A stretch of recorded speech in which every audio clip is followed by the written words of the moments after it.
Hello, everybody, and welcome to a new episode of the Follow Your Passion podcast.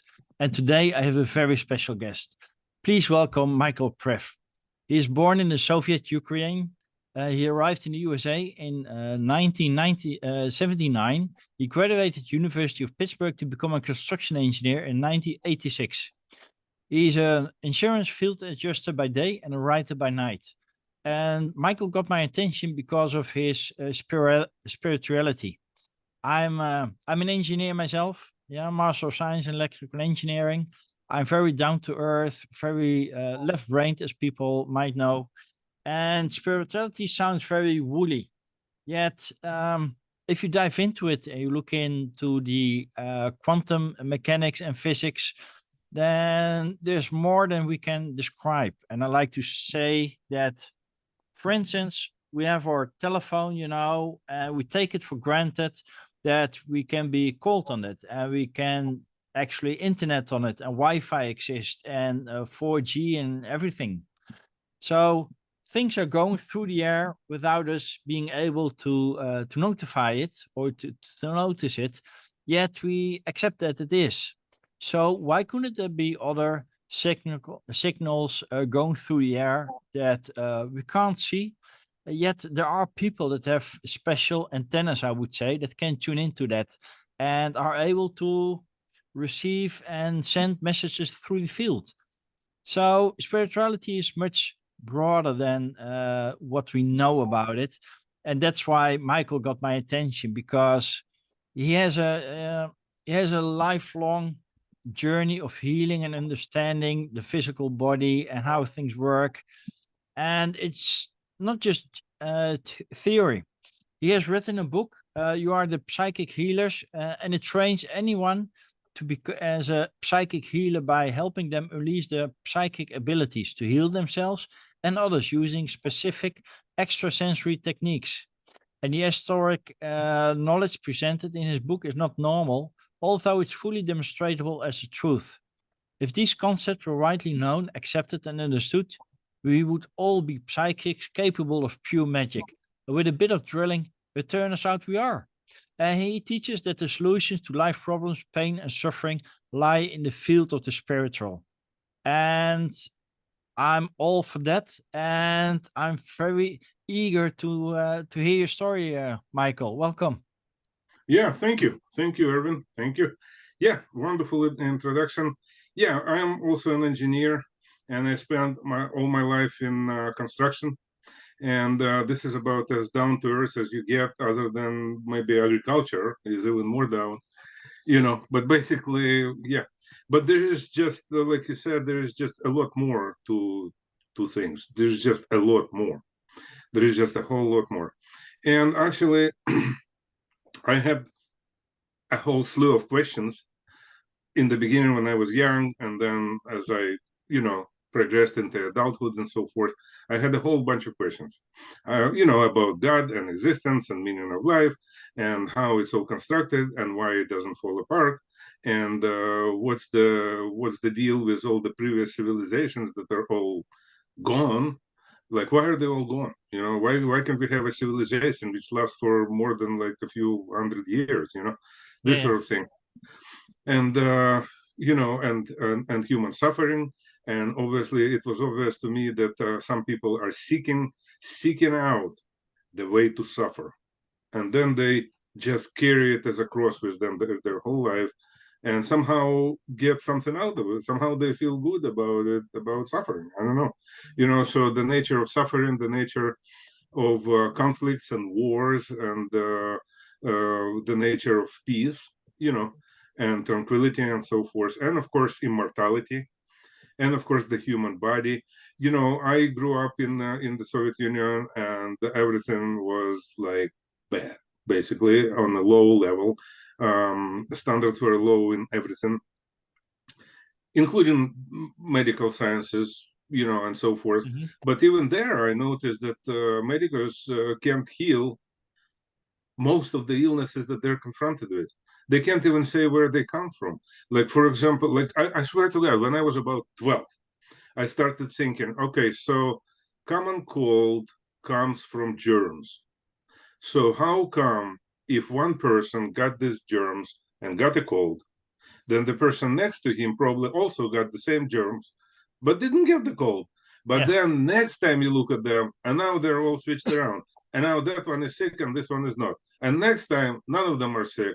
And next time there's a huge epidemic. And in that huge epidemic, maybe 1 out of 4 is sick, and that's considered a huge epidemic. What about the other 3? Didn't they hear about the epidemic? They missed the memo. Yeah. So germs seem like more like a coincidence. Like, it's not really a coincidence, but basically it's something that goes together. Like, for example, we can say that it's always sunny when I play golf, but it doesn't mean that it's not sunny when I don't play golf, right? Like, there are basically many ways of looking at it, and just to say, okay, illnesses come from germs, that's wrong. That's not true. By sterilizing yourself and your loved ones and boiling everything and stuff like that and all that, it's a sure way to die. It's not a good way to survive at all. So anyway, so I started working on answering these questions. I had a life-changing situation that happened to me in 1982 and the winter of 82, 83, when basically I went through a very, very difficult winter in Pittsburgh, Pennsylvania, where I almost froze and almost starved and so forth, and many people helped me. And and it was just an eye-opening, life-changing experience in many ways. Like, in itself would be an interesting subject. But basically, it kind of culminated in this guy in New York City who really helped me a lot and saved me from probably biggest danger I've ever been to, and so forth. And when I tried to get his address and phone number and so forth to send him a check to repay him later when I could, he refused. And he said, I don't want your money. He said, that's not why I'm helping you. He said, I'm helping you right now because I can. He says, and all I want from you is to help somebody in the future if you can. That's it. That totally blew my mind, because, I came from the Soviet Union. Like, being trusting was not one of my strong qualities, which was probably why I got into so much trouble to begin with. But in any case, I was young. I was 22, 23, but anyway, yeah. So I started looking for ways to help people, and I very quickly discovered that there are no actually like really good ways to help anybody other than to make them able. You can feed somebody and they're hungry, like in a couple hours again. You can do more sometimes by opening and holding the door for someone. That's something they remember. Or paying for somebody for a car behind you at the toll, at the bridge, or whatever. And it's just a couple bucks, but it's just something that they will remember for years, that somebody did it for them. So maybe that, but really all of it is superficial, and all of it is self-congratulatory. Like, I can congratulate myself. I am so good. I helped somebody. Wow. I bought this homeless person a hamburger. Wow. This sort of thing. So none of it is really pivotal in any way for anybody, but it's nice. It's nice, but it's just not what it's supposed to be. So, and then I met this guy. He was a Buddhist monk from Thailand. His name was Ang Ma. So Ang Ma, he was a Buddhist monk. So he was the wisest guy I've ever met up to that point. And he kind of opened my eyes to the fact that there is past trauma. It can be handled. There are more abilities. There are extrasensory abilities. There are all kinds of things that we don't see or don't understand and discard and discount and so forth, that can really, really improve human abilities and make them able. Let's say, for example, somebody is not able, to feed themselves, and you can make them able, and they can feed themselves. Not only they can feed themselves, they can have also a family, they can have a relationship, they can have a fulfilling life and give somebody also a fulfilling life, and everybody's going to be happy. And all it is hanging on is abilities. It's more popular in our culture to say it's hanging on the opportunities given to them by the cruel and heartless society. In actual fact, it's only hanging on their own personal abilities, and everything else is a dead end. You know, you can jump up and down all you want about society giving more opportunities and stuff like that, but if society doesn't want to pay any attention, then that's where it ends. You Yeah. know, so meanwhile, while you're jumping up and down, some people are happy and other people are not. You see, so the more promising way was to improve people's ability and their ability to be happy, and then they can be happy whether or not they're getting that opportunity or not. Opportunities are not that easy to pin. Let's say, for example, you know, a class of engineers that just graduated, of 30 new engineers, let's say electrical engineers, you know, they have um, no, I'm sorry, let's say 600, let's say 600 new engineers graduated, and they have a 30 job openings. So that's the opportunity. You can calculate it very easily. So the opportunities are basically really low for Yeah. each one of them to join. If you look at it this way, then you are not looking at it correctly. Because if you look correctly, then you only need one opportunity and you have 30. You only need one opportunity and you have 30. More than that, maybe you can make the 31st opportunity for yourself and don't even worry about the whole thing. Maybe if you don't have a resume, maybe you don't even need a resume to create the 31st opportunity. You know, everything depends on your abilities. Yeah. You know, so, and we're all somewhere on that scale or wherever we are, and some are pretty high, some are pretty low, and in different areas we are at different levels and so forth. And somebody very developed in one area can be a complete, you know, uh, not like all that high in a different area and so forth, Yeah. and Yeah. many different areas, so on. Okay, so I started looking into that. I looked into various basically things and various religions.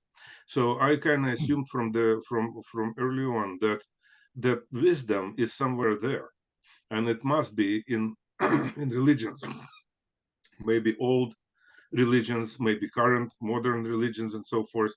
Um, you know, but it's not in a lot of blah blah and a lot of talking and you know, all the fables and fairy tales and folklore that goes with the religions, with the narrative, you know. But in there is somehow methods. There are some methods there. For example, old shamans, you know, Mm-hmm. or old medicine people and so forth. Oh, of course, they're all idiots and so on. But you know, in comparison to us, we are so smart. We have medicine, we have X-ray machines and all that, right? Well, in actual fact, it's not true. It's just not. It just that doesn't work that way, you know. Because you go somewhere like to Siberia, where you have old people, or probably somewhere you have old cultures there, old tribes. Yeah. Yeah. Those tribes are basically the same as American Indians here. So you can even go to American Indians in the US, or, you know, some other ancient people like that, you know, and they actually, things actually work. You know, I remember one such old lady from my childhood who cured people in front of me, in front of my eyes. You know, in very mysterious ways to me and so forth. Now I understand it better. But I can tell you right now, after some 36 years of research and application, after at least 1,000 patients or more, after complete miracles and so forth, I cannot do what that old lady did to begin with. You know what I'm saying? Like, I'm trying, maybe someday, you know, I mean, I'm only 63 now, maybe 40, 50 more years, and I can be almost as good as she is. You know what I'm Yeah. saying? And she didn't research for 36 years. So there is like something to learn, as opposed to something to dismiss and say they're all backward idiots, you know. It's just not so, you know. Okay, so I started my research. So it was all kind of nebulous to me in the beginning, 36 years ago, in 87 when I started, after I met the monk. But generally it had to like help people, and in order to help people, it had to be an application. It has to be something that could be applied. It had to be something practical. Yeah. Not more talking, not more discussion, not sharing quotes. Who said what? Which authority said what about what? And I started kind of moving along the path of increasing abilities, and I realized a few things that there are. Well, at the time I was a little naive, but I only actually found a couple of really major barriers for anybody to achieve extrasensory abilities, such as, for example, remote uh, viewing or remote Hmm. view healing. And one of those was certainty. People are just dead uncertain about anything. Oh yeah. You know, that's very unfortunate. So Is so it? I started. I think if about this uncertainty that when you're talking about remote healing or remote watching or whatever, that if you don't truly believe in it, you start doubting your mind because you think it's your imaginary mind playing tricks on Yeah, you.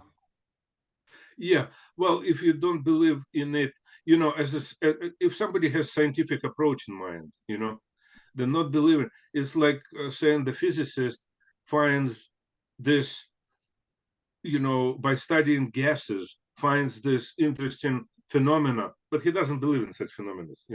It's, Yeah. then he is not a scientist. And then it's He has biased to, research. yeah, he has to go where his evidence leads him. With Yeah. his own agenda, it's not scientific approach. So believe in it, believe in remote view, possibilities of remote view, and I never believed in it, but I did follow through. I doggedly followed through whatever I found. Yeah. But the thing is, okay, so if I'm sitting right here, and for example, well, let's not take you, but let's say somebody else over there in Netherlands right now, and I can examine, for example, his pancreas and liver sitting here right now, you know then let's say I see this pancreas, right? I see this pancreas. Here it is. There's a tail. There's a head. It looks like a little animal. It's supposed to be yellow. Most people, unfortunately, it's more brown and so forth. And there are, whatever. So basically, so here it is. And but now, if I'm not certain, like you said, basically, if I'm not certain that what I'm seeing is not what I'm imagining, that how am I going to progress? I'm always going to be stuck at this point, Yeah. saying Yeah. I'm just making it up. I'm not saying it's impossible, but like it's not. Yeah, I couldn't possibly do that. Yeah. Maybe Yeah. Yeah. somebody else can do that. So certainty. So there are many reasons for uncertainty, that can be somehow extrapolated from psychology, from different kind of things like that. But I found one that actually really handles the situation, and that is making anybody your authority on learning. Like, in other words, learning from any teacher is bad. Of course, you don't. It's like this. Let's see, what did Jesus say about this? Well, you know, first of all, we don't know what he said about anything, for one thing. And second, because, it came from King James and a few monks that he hired to work with him who didn't wash for months. I mean, I don't know. Like, I have my doubts, if they were even qualified and if they didn't have their own agenda. But let's say, okay, but okay, so let's say I'm curious. What did Jesus say? Like, what did Jesus say about, like, love thy neighbor, regardless if thy neighbor is a gay or an immigrant or a black or Asian or whatever? What did he say about that? Did he say anything about that? Maybe I'm curious, but it doesn't mean that whatever I find is going to now shape my life, and now I'm going to follow Jesus to the end, or any other teacher.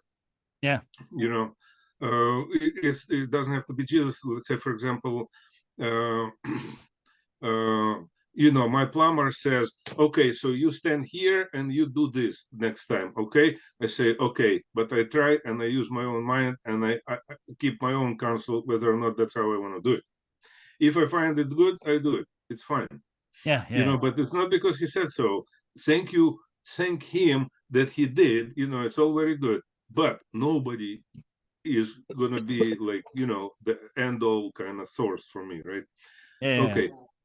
So okay, of course, in plumbing or mathematics, or well, even mathematics, it's like really difficult to find where it actually works. But in some places, maybe authoritative teaching and learning works better, and so forth.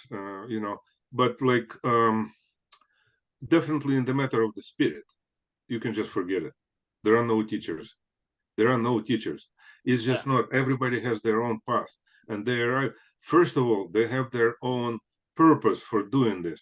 For example, one of my favorites. I consider several people my teachers. It's just that I don't take everything they say as a written in granite rule for life for me. But I'm very interested in what they're saying. I Oh respect yeah, them yeah, greatly. yeah. Yeah, I Yeah, totally get it. I have the same with pictures. I love. You have a lot of movies that look at the mankind and the world from a certain viewpoint, and I sure. love that. Right? It's not my truth. It's their view, but Yeah, this view it enlightens my own mind and makes me curious about what if, right? yeah, If you look yeah, at The Matrix, for instance, right? It was a great yeah, movie, but you also have the one where they're talking about parallel worlds, yeah, where you exist in like 150 parallel worlds. And yeah, your energy is divided over all those yeah, 150 personalities, and if yeah, one dies, that energy becomes spent over the other yeah, 149. yeah. And I love those kinds of concepts, right? It's not, but it's makes the world interesting, and Yeah, it's not yeah, the truth, but it's expanding your own mind. exactly, exactly. So you don't become a religious maniac about having 150 duplicates in some other universes just because you saw that movie, right? But Yeah, you saw it and you appreciated it. Great, but but it wasn't like a top authority that now shaped your complete viewpoint, and now you finally, but yeah, so the same thing in spiritual. You follow your own path. If you don't, and if you make people your teachers, then you actually lose certainty. Then you will never get anywhere, basically, on the path of creating these extrasensory abilities and so forth. Just because you have to have ironclad certainty. It's not like somebody else. Let's say I really like Wayne Dyer, but it's not like Wayne Dyer is going to help me with that pancreas, you know, or that he ever actually healed any pancreas. That wasn't his, you know. Wayne Dyer was more into Rumi and poetry of it all and so forth. He was not into healing people, but I am. So we look at it from different viewpoint from the beginning, you know yeah, so that was one barrier that I found, which is really difficult to cross for most people, because if you kind of stop being able to relate to people very well because they constantly talk about who said what and different quotes and authorities and videos on YouTube about this or that and who said what, and stuff like that. But you kind of don't, you know like it is what it is, and what it is what you think it is and not anybody else, yeah, even though you're willing to watch the videos and stuff like that. So there are things in your personal life that kind of start shifting away from people and away from barbecues and backyard parties, and beer with buddies. You kind of notice that you get invited less and less and stuff like that. So that's also something that you kind of need to decide what's more important. And if you continue on this path long enough, you realize that both are important. Actually, it's not one or the other; it's both. Because originally I thought what's more important is the truth. Well, the truth is important, but social life is also very important. yeah, So yeah, yeah. both are important. So the trick is to make both work. It's not. any kind of make wrong and screw you idiot, and stuff like that. They're all wrong, So without all this, basically, just both are right. So anyway, so that was one that I found was this certainty and reliance, or even craving for authoritative opinion. Craving, people kind of don't trust themselves so much that, it's like. Is the sky blue? Well, I don't know. Let me look what blah blah says on the YouTube about it. It's kind of blue, but I Yeah. don't know. Maybe it's a zoo. Maybe it's not blue. Maybe it's light blue. Maybe it's not totally blue. Like. Yeah. But anyway, so that's one. Second is fear. So when I started examining fear, actually, it's a really interesting subject. I even wrote a book about it, which is called Fear, which I didn't finish yet. That I wanted to publish, but I kind of got busy with other things. But basically, I have it almost ready. So fear is a fascinating subject. So, which of course leads to the actual creation. So the word is created based on the concept of unconditional love.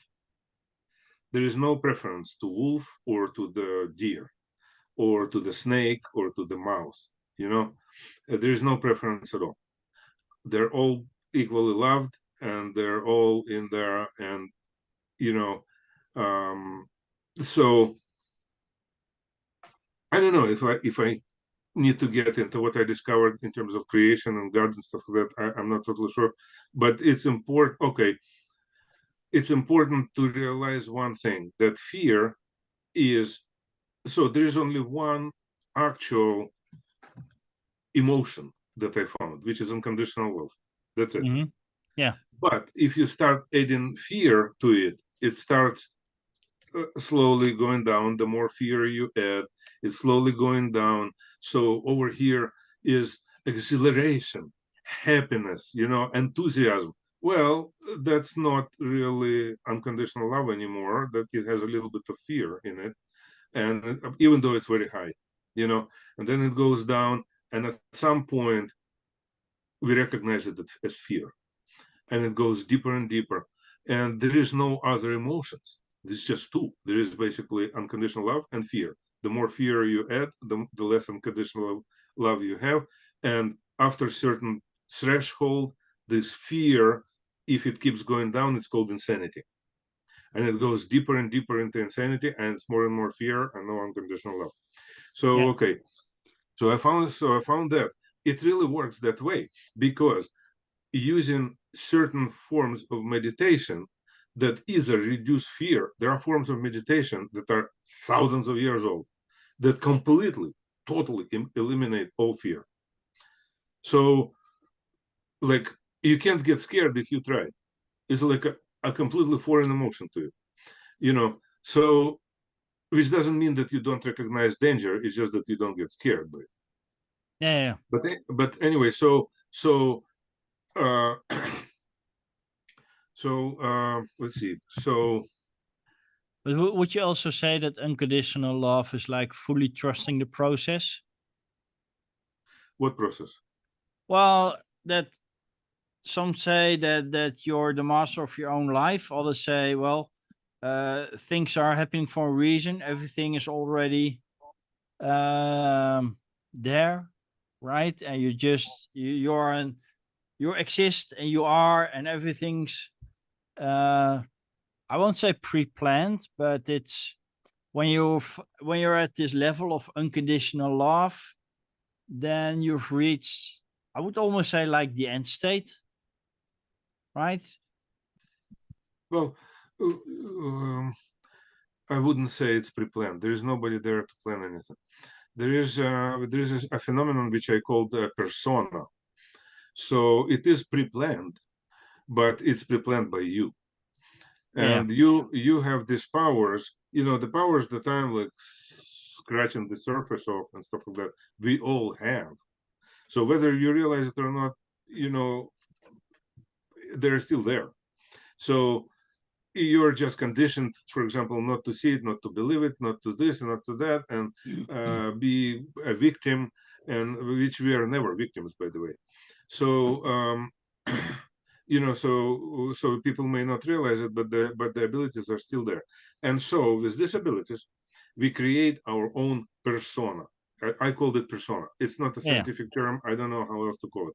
So basically, you know, it comes from person, which is in Greek was a mask that was used in theatrical performance in ancient Greece. So it was a mask, right? So so you create this persona. It's not created for you. No, it's this personality thing. People are talking. He's such person. He is such person. His personality is blah blah. All that they're saying is that he created this persona this way. So this persona that was created is not all created voluntarily by a person. Some of it is imposed through a mechanism of overwhelm. So a person was overwhelmed by other people, and somehow artificially created a synthetic persona to somehow resemble them or counter them or somehow having to do something to do with them, you know. But somehow, so now it's his persona. So that persona has a certain plot and a story line and a dramatical somehow ending and so forth. And the person is carrying through that with that storyline for that persona that he created for himself. Nobody did it to him, really, you know, to the bitter end. If that persona has to die, then the person will die. If it has to suffer horribly, if that person has to be like horribly sick with the worst diseases ever for like 60 years, that's what's gonna happen, you know, or blind, spend this lifetime blind or whatever. It's really difficult to get really to the bottom of this persona, but I made big strides because that persona holds the key to resolving habits that are persistent habits. You know, let's say, so this guy always finds himself blondes and then drives them, you know, makes them really unhappy, and he is totally unhappy, and he already had 3 blondes for wives, and it was a disaster every single time. And now him being a good person, you know, so now he's really attracted to this blonde, but now he doesn't even want to come near her because he knows he's going to hurt her and hurt himself, and that's all he is capable of, is just hurting this woman. So in some way, you know. So okay, so it's a persistent, what I call a persistent habit, and it's the resolution of it is hidden into this persona. So it's important to work with the persona, even though it's very difficult. But it is important, and I definitely got some really good results and made some headway into working with persona. So this persona basically has a certain, like what you said about the something is predetermined. This is what predetermination is. This is what it is. There is no like old bearded guy sitting somewhere, like I don't know, in front of a huge computer, I guess, and going, "Oh, Joe Smith. Okay, let's do tick tick tick," like this movie, you know. But anyway, yeah. So it's predetermined, but it's possible to undetermine it and make a different determination also. Yeah. So, yeah. So, yeah. So my whole understanding was, that's why I wrote this book, which is Your Psychic, the Healer's Handbook, which is right here. You know, it's a handbook. I thought that with a little bit of understanding and with a lot of drilling, anybody can be a remote view healer. You know, so that didn't go well, and it wasn't true at all, and it actually didn't work. I released this book in 2017, and in 6 years nobody achieved anywhere near what I achieved, even though I did seminars and worked with people one-on-one and stuff like that. So I realized that there was a third factor which I didn't know, in addition to fear and certainty, or uncertainty, fear and uncertainty. There was one more factor, and it was it had to do more with this persona thing. Something else basically had to be done. So I started the whole new research into persona since then, but I didn't try to apply it, and I didn't write about it, and didn't do seminars about it. Yeah. And I can kind of understand, why it didn't work, so to speak, because I know you as a person, right? And I know that you've written everything down in the book. It's your true handbook, right? And Yeah. if people follow up on the handbook and follow your instructions, then they will be able to develop their own psychic abilities, right? But Right. it's all about, I think it's also, it's down to determination and perseverance, right? And it's like, um, maybe it's also about people wanting fast results, Yeah. Oh, right? definitely. People. That Yeah. they think, okay, now I got a tool, and when I do this, and I apply it like 20 times, it doesn't work. 50 times, it doesn't work. 100 times, oh, it still doesn't work. It's a scam. Not realizing you have to, maybe you have to repeat it 1,000 times before you start noticing the differences, right? Yeah. And that's hard for a lot of people, to stay Yeah. consistent, to persevere, and to stay determined, to develop yourself. Yeah. Is exactly true. I just wanted to. It's so true. I actually have. I'm just looking at random, looking for the end of any chapter.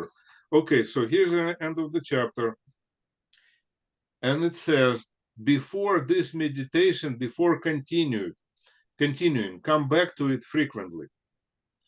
So, but somebody reading it, they just keep reading. But Oh yeah. that's also kind of part of it. Just wanting everything fast. Actually, some of them say, "Do not move any further until you totally master this drill." You know, but they just do it once or don't even do it at all and keep going. But even under my supervision and so forth, when they did do it, they still didn't get anywhere. But they did get a lot of gain for themselves as Oh yeah. beings, and some of them were able to heal themselves or cure themselves from different ailments. I remember a particular case with liver, with a bad liver, that she was able to handle it herself.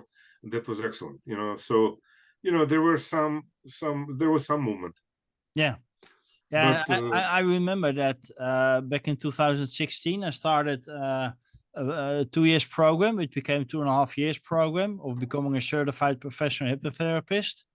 uh, And one of the parts that my mentor was very keen on was mind training, right? He said, if you want to become physical strong, right, you go to the gym on a daily basis. yeah, And if you consider your mind to be a muscle as well, you have to train it also on a daily basis. So he actually created 730 audio files of about 22 minutes. So for 2 years long, every day there was a new audio file. And he said, you have to have a purpose to persevere, right? yeah, And I had a purpose to become the world's best hypnotherapist, right? yeah, And well, it's a very ambitious goal, right? Will I ever be? I'm not saying no, maybe. I don't know. Will I be able to prove it? I don't know, because when I start shouting off the roof that I'm the best hypnotherapist of the world, probably somewhere on the road, somebody will stand up and say, "What are you talking about? You're just 10 years in the business, right? Come back when you got some real experience, right?" But right, that's not my point. Having this big ambitious goal keeps me learning every day, right? right, I look at other people that are further down the road than I am, and I admire them, and I look what they've achieved, and they motivate me as well. I learn from you. I learn from my children, from my wife. I learn from my clients. I learn from everybody, right? But having this goal, um, I'm the eternal student, so I keep on learning and expanding my knowledge, and that's how you eventually persevere and achieve what you want yeah, to achieve. yes, yes. Well, that's true. In this case, it's also true, but in this case, it's even more in even more depends on your attitude, and it's like it's less obvious. It's deeper, Mm-hmm. because you're talking Yeah. about matters that like are other people consider crazy, like for example reincarnation, or we are all one. How do you think remote view healing is even possible? Like nobody in their right mind would think that I'm here hitting at I sitting at my desk, uh, going somewhere in New Zealand, and as my mind, find the address. Okay, so Maple Street, number 52, apartment 3, like this, in a disembodied state, and find this person, maybe check his documents because I don't even know if it's the right person, and stuff like that. And then somehow I see his pancreatic cancer or something like that, That's not how it works at all. No. The way it works is because we're all one. I don't have to go anywhere. We're all right here. And for me, and all I have to do is I have to get oriented, which takes me less than a second normally. I can get oriented to any person if I get something to get myself oriented by, you know. But maybe a photo or at least an email or something, or at least knowing somebody who knows that person who is thinking about him. I'll pick him up immediately because spiritually he is right here. We're all one. So this concept, all one, is very old, but it's extremely contentious. No, like most people not just don't understand it, but don't even want to hear it, or don't even Yeah. like But absolutely nothing to do with it. You yeah, know? but if you look into it, there's already been so much research on how twins know each other thoughts, Yeah, and they feel yeah, the same. If one twin hurts itself, the other person feels it as well, even that when they're miles apart. And yeah. so there's a lot of evidence, but you have to you have to be willing to see it. Yes, yes, yeah, yeah. Exactly. Most people are not willing. It's just goes outside of their high school mathematics or physics or whatever, and they don't understand it. They don't want to hear about it. They also don't think that it has anything to do with their future or their happiness or anything like that. In actual fact, that's wrong. There's a lot to it and stuff like that. And yeah, we are all one. So how, if you want, I can say a few words how we are all one, because it's such a misunderstood concept. No, sure, please do. So if it was misunderstood before, after I finish, I guarantee it will be misunderstood a lot worse, but a lot deeper, misunderstood a lot deeper. So how it works is this, and I tried this explanation several times and it never worked, but basically it's true. So if we and that's the only thing that makes remote view healing possible. And there are remote view healers, and I personally know several, and at least one of them can run circles around me. He is so much better than me because he actually had a medical education, which I never did. But anyway, so it is real. I can demonstrate it at any time. But the only way it's possible is because we're all one. We're all right here. Everything works on consideration. In other words, if I consider you being here, then you're here for me, you know, as a spirit, you know. But like how much space we all occupy all together as one is a whole different point, which is actually more or less irrelevant. But we're all together. So, okay, so how it works is this. Imagine this guy by the name Bob, and Bob is God. And I'm not going to get into special circumstances of why he was able to make his creation stick, actually. Hmm. Um, there's a lot about it in Buddhism with the concept of void, which is void of endless possibilities and so Yeah, yeah. forth. There is a lot to it. There is a lot about it already and so forth, and it's all available. There are no secrets about it. But let's say, for example, this guy, Bob, he had the ability to make things stick. So he creates a story in his mind. So in his mind, there is a space in his mind which exists only in his mind. So, okay, so there is a space in the mind. So the mind, well, first of all, mind is not located in the head or in the brain. Mind actually is a different construct which is located around the brain. And by the way, anybody can feel it.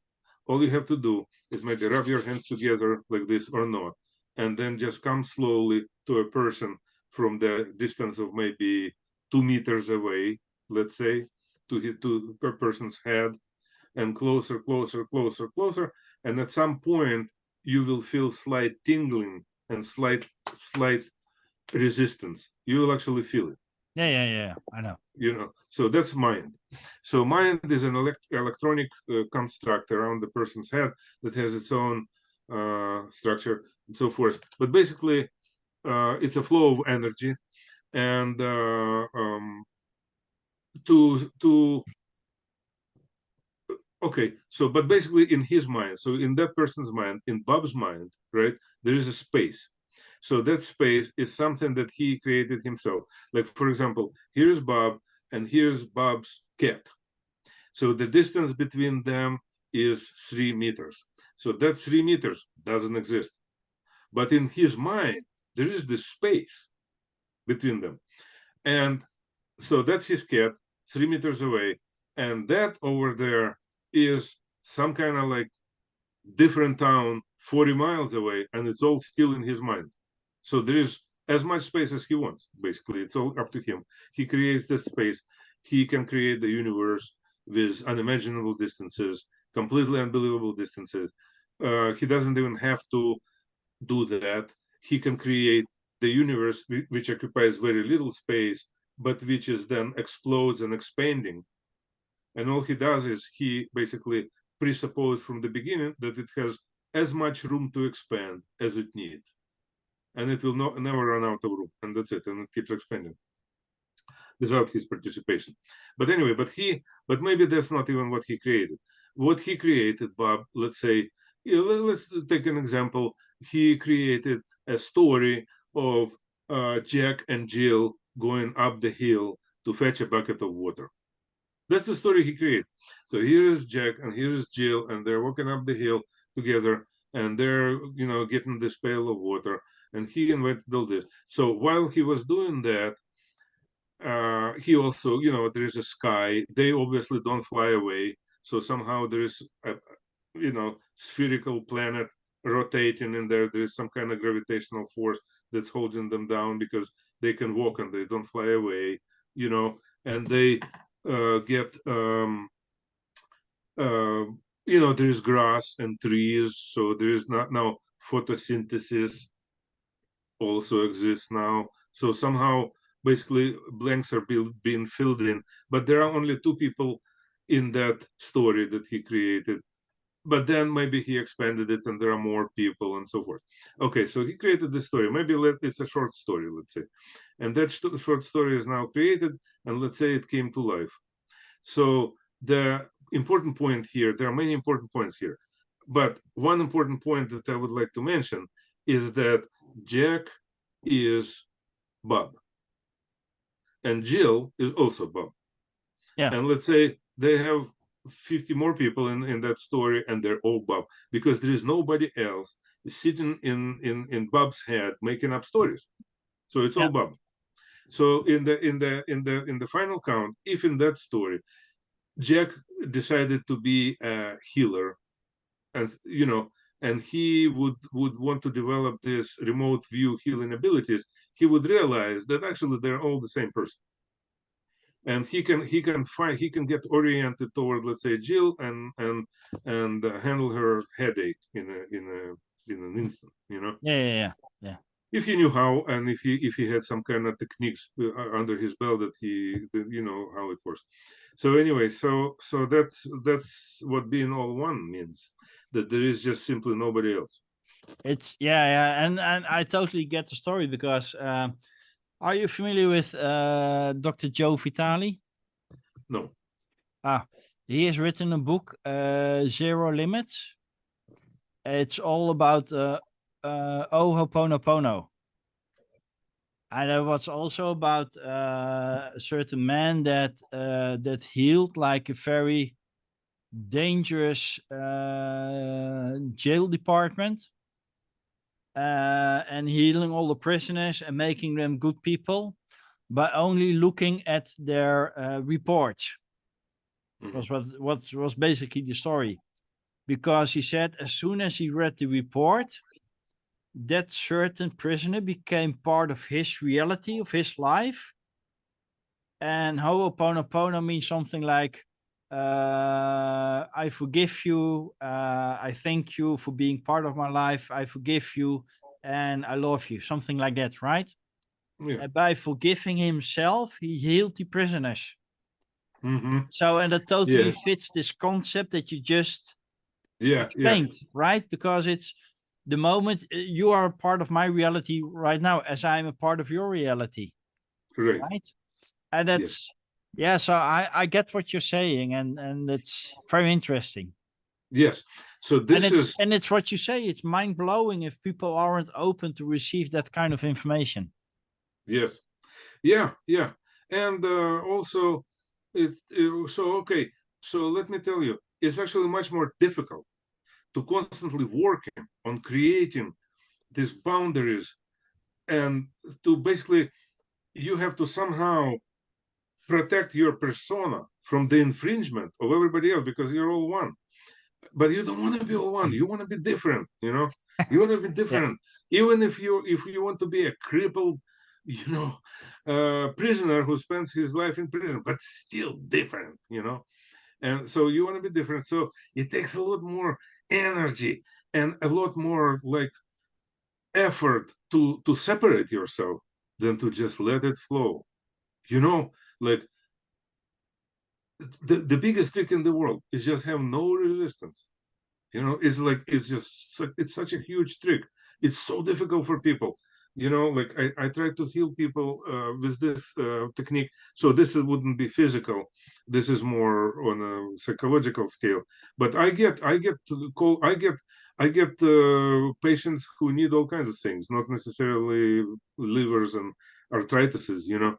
Like I get very interesting cases. That I don't know if you have time to talk about it, but basically the situation is this. I know, myself, I know exactly how to heal that.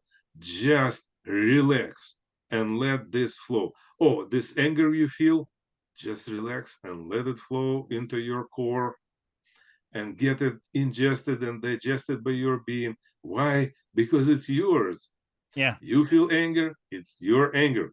Oh, your wife makes you angry. Well, it's not your wife's anger that you're feeling. You're feeling your anger. It's a part of you. Stop mutilating yourself. Be yourself, let it in, let it flow. And It reminds me of a friend of mine that's also I know it's very touchy subject, so to speak, right? And he mentioned cancer, that and I think it might be valid for a lot of diseases we have, that they're messengers, right? And he says, don't kill the messenger. Look what the message is, and take care of that. Well, this is all very true. But if you look at what the message is really deeply, then you will kill the messenger, and that's actually very good. Yeah, that would be really good news. But otherwise, you may not be able to kill that messenger unless you really look at the message. That's very true. So that kind of brings us to the point that unfortunately, anything that important as to cause cancer, nothing like that happened in this lifetime. So psychology, psychiatry, and so forth, if they insist on working with mother, father, like keep digging through childhood and whatever else, this lifetime is just not gonna, it just doesn't, it's, we have actually like trillions and trillions and trillions of years, let's say, behind us. Year is a is specific to Earth, but basically a huge chunk of time behind us. Just incredible depths, immense depths of time behind us, and many things happen during that time and so forth. And some of those traumas are extremely traumatic and so forth, and it keeps playing out now. But it doesn't have to be that traumatic. Like in this book, I don't know if you have time, like for one little case study, very short. Very little. I know we can talk about this subject for hours, but Yeah, I have to think about the audience as well, Michael. yeah, very short. So this girl, she had this lady, 40-year-old lady, she had cancer, and she was dying, and there was nothing anybody can do, and so forth, and it was all very sad. And but going into her mind, basically what we uncovered is that, so basically you can have, I can have access to this recording of all these past lives without actually asking a person. I tried it in many different ways, and I noticed that if I ask a person, then I'll never get where I want to go, or any or coherent or intelligent information, and it's all going to be a lot of blah and meh. And I never have time and stuff, so I kind of short circuited it. With their permission, I actually go into their mind myself, find the point of now. It's a moving target kind of, but it is a point of now, and start unwinding back to the incident or moment responsible for this cancer. So the moment, so it sometimes doesn't work, but more often than not, it works. Mm-hmm. So I find that moment. Now, whether or not it heals the cancer is a different story. It always gives good results. But the problem is that in this incredible depth of time, there are other incidents also. Yeah, So yeah. you cannot possibly find them all. So which got me into a whole new different line of research. But you can definitely make a huge improvement by this. So by unwinding this back, I find this incident. So this lady was a peasant somewhere in Cocos Mountains. I don't know when, maybe 1,000 years ago, maybe 1,500 years ago. That was actually this lifetime. So actually, I'm contradicting myself. But in this case, yeah, that's what it was. But it probably had roots deeper, Yeah, yeah. But this was one incident that I found. But anyway, so it was a hill covered with trees, kind of like a forested hill.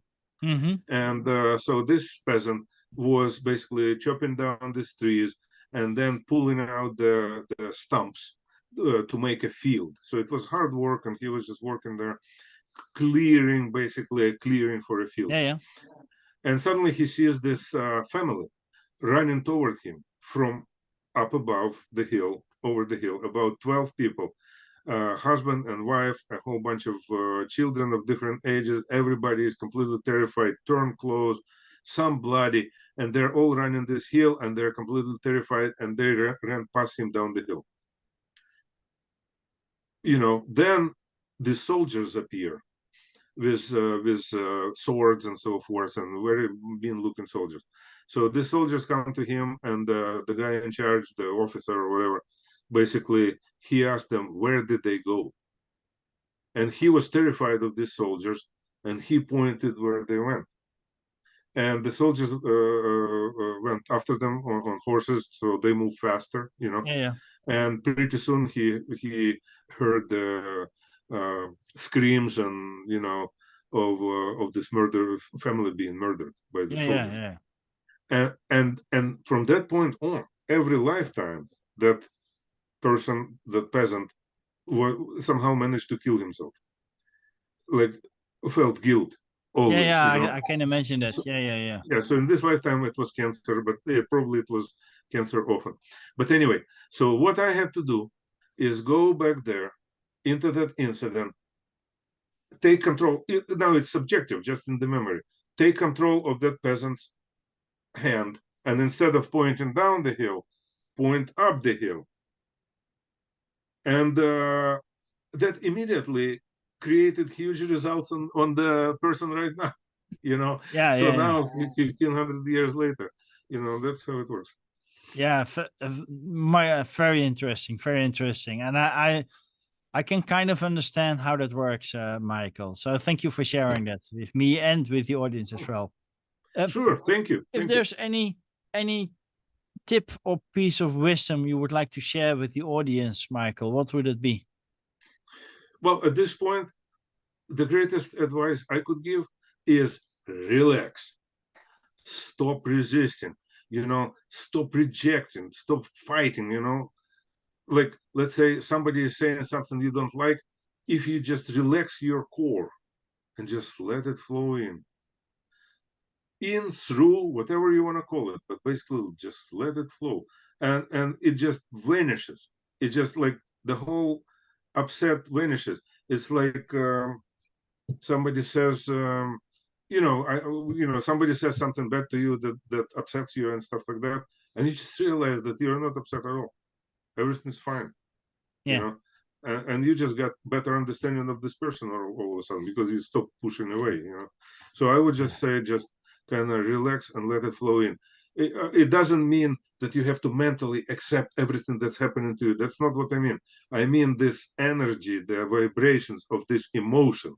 Just let it flow in. That's Yeah. it. Yeah, wonderful advice, Mike. And it reminds me actually of two books that I've read, The Four Agreements and The Fifth Agreement, which are basically it also comes down to relax, right? And Yeah. not like accepting, but don't let it influence you, right? No, Well, in here the idea is that it's a part of you.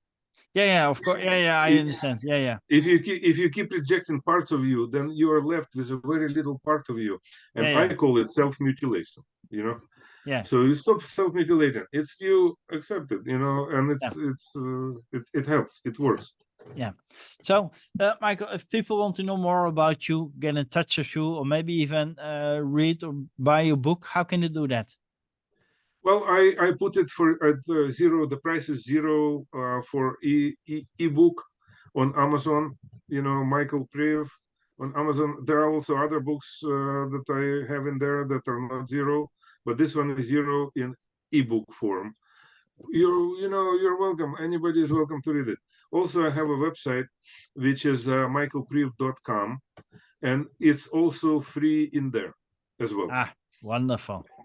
Yeah, and then also in there I have email, and that's how I get many of my reaches from people who want to help with various problems or forces through my website or by email or Facebook. But website is a valid way to. Wonderful, Michael.